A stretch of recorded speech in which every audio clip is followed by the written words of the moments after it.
Baloch news में खबरों ने अपडेट जो सिलसिलो जारी है। उस्मान शाड़ी खां खबर शामिल कंदा हलूं। प्राइमरी स्कूल में 14 अगस्त के हवाले से सदर उर्स उमरानी के अगवानी में स्कूल खां रैली कढ़ी शहर के मुख्तलिफ रस्तन ते पाकिस्तान जिंदाबाद जा नारा हया विया। जश्न आज़ादी जो ॾियारो मल्हायो वियो। उर्स उमरानी चयो त DAO मेल मिठू ओड TAO सैयद आफ्ताब शाह ऐं TAO फीमेल आपा सफदर मीरजत जे हिदायतुनि ते स्कूल में जश्न आज़ादी जो ॾियारो मल्हायो वियो।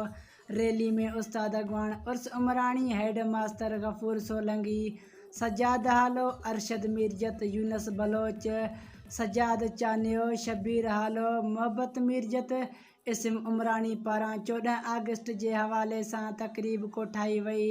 रैली में शागिर्दन समेत पाकिस्तान से मोहब्बत कंदड़ शहरी पिण वडे तइदाद में शिरकत करे पाकिस्तान जिंदाबाद जा नारा पिण हया। वधिक खबरों ने अपडेट के लिए विजिट कयो असांजो YouTube channel AK Baloch news.